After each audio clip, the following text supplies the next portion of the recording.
the Miami Open is in full swing, and Max has got some coverage for it for us because he is on TSN, and so he gets the matches and has been tuned in for a lot of Canadians in action this week at the Miami Open. So Max, break it down for me.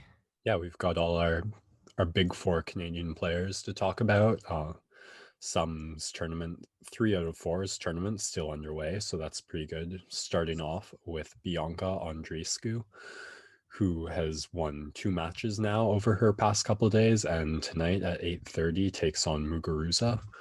In both matches, she's had like an aggressive opponent to deal with. I think the book on her just coming back from injury has been don't let her get comfortable, don't let her get in the zone, force her on the back foot as much as you can, and that's going to lead to some unforced errors for her.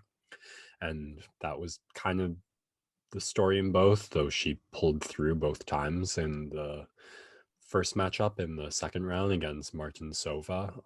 They had a tight first set. Bianca making it more difficult on herself than she needed to with a lot of unforced errors, but she pulled through, and then she really did clean it up in the second set, which was nice to see.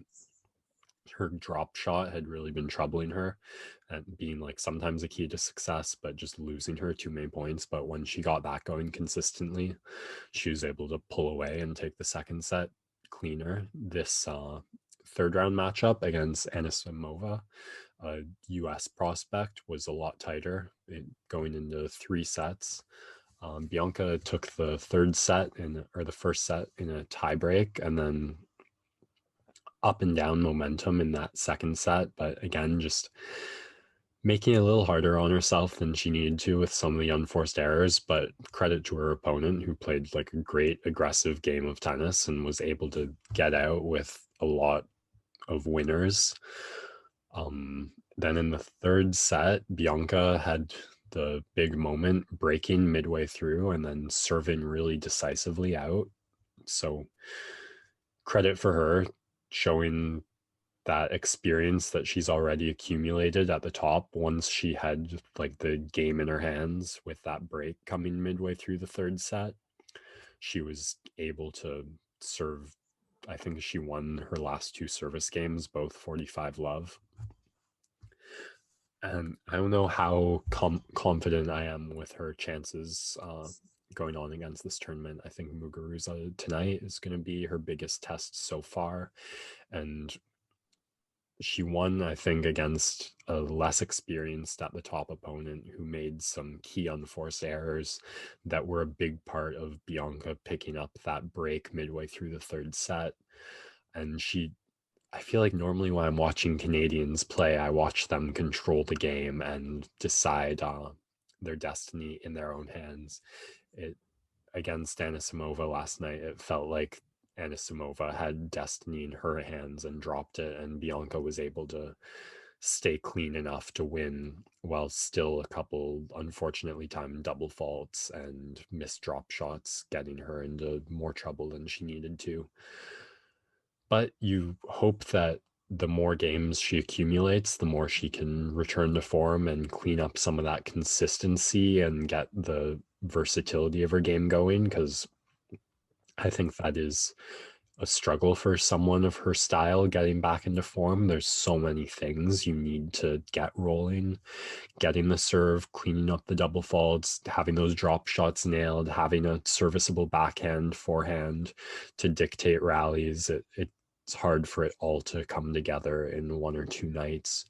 So hopefully she's still at the peak of her game enough in those big key moments to keep moving through the tournament, keep getting that experience and returning to form. We'll see what happens against Muguruza tonight at 8:30. As the 8th seed in the Miami Open, I think a successful tournament for her would be making it to the quarterfinals. So winning this next match, just like maintaining kind of that seeding position, which is all you can really hope for in your first major tournament back from a long list of injuries. So rooting for Bianca. Wish her the best of luck. Yeah, I'm probably extra harsh, like wanting to see a world championship or a tournament win every time I watch. So a bit unrealistic expectations and hopes, probably. One Canadian I have had to shelve those expectations for on this tournament is Felix Auger-Aliassime. He had a pretty solid second round. It was kind of funny because he takes an incredibly long time to serve, like just dragging out and taking every second he can to prepare. But it was his opponent who got into trouble with the clock on that one. So I think he got a bit discombobulated arguing with the ref, and Felix closed it out after that. But then in this third round matchup, it was just an absolute shootout against this giant of a man, Isner, who has this terrifying serve from that leverage point. And it was such a tight match, honestly. Like, I don't think there was a single break in the match. Both just winning their service sets, and it wasn't flawless tennis. There would be the occasional unforced error, double fault, just unable to dictate a rally. But then they'd always clean it up on at the end of the service game and just win. Like, I think they both served at like an above 70% success rate landing that first serve. I think they both were winning their first serve points in like the 80% rates. So it was the tightest of margins, but Felix did ultimately lose in that first tiebreak.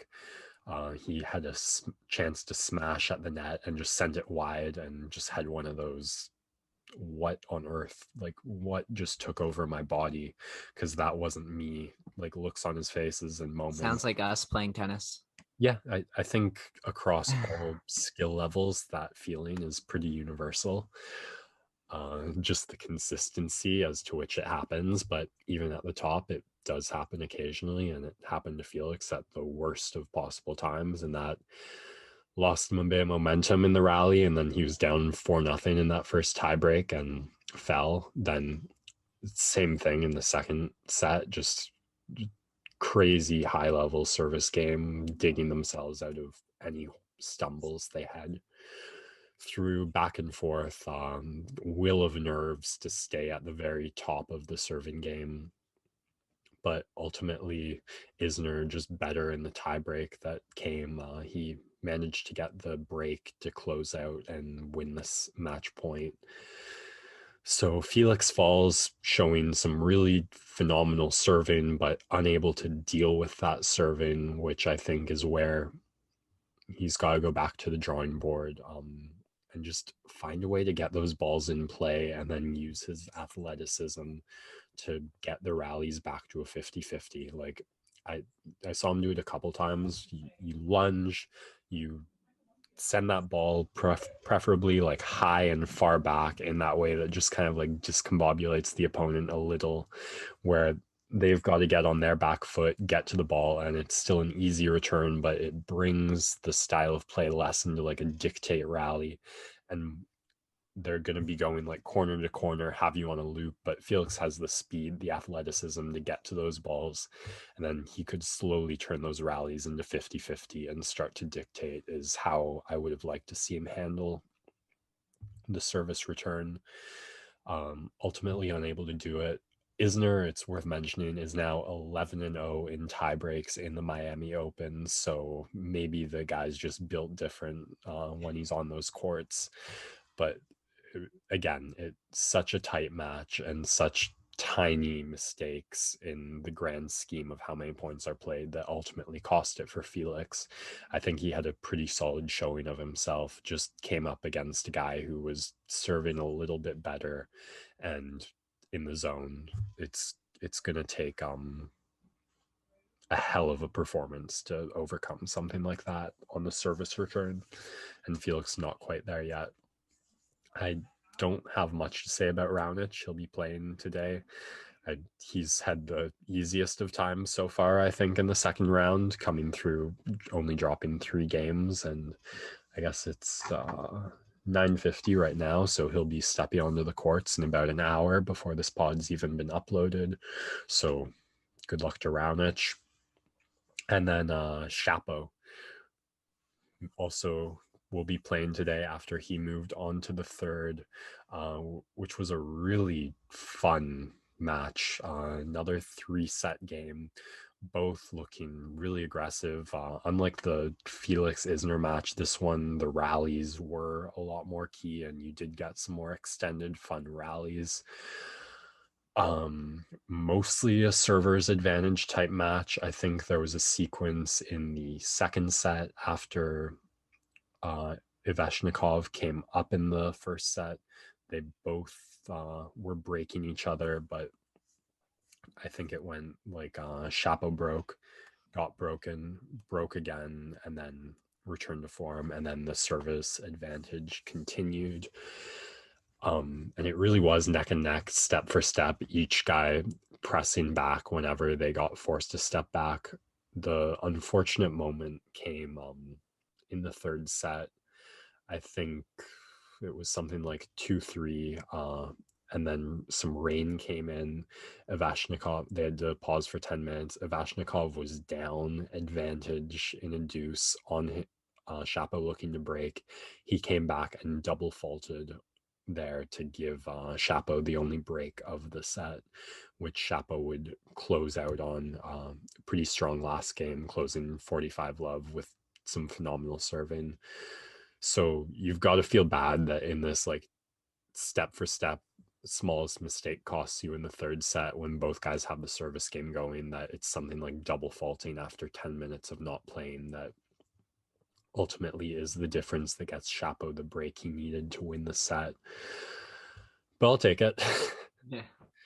So Shapo, I also moving on, playing today, and he just probably the most fun of the three up and coming Canadians to watch. That left hand backhand slice is just such an unorthodox shot that he throws so well. And I'd say momentum wise, in terms of like potential and playing out like to the level of their abilities, I'd take Shapo over Bianca to have a deeper run in this tournament. So maybe I'm just saying this to eat my words and haha, you were wrong. Bianca actually moved on. We'll see what happens, but it's been really fun to watch so far. I'm loving this era of Canadian tennis, and it's honestly a pleasure to stay up to date on it and talk about it. So look, hopefully I can continue to watch throughout this week, and come Friday I am recapping the latest of wins for these surge of Canadians at the Miami Open. Maybe we'll get more to the very, very top seeds, though there have been some big upsets early in this one. So some great tennis going on the tour so far. And yeah, we'll be back Friday to recap whatever goes on this week.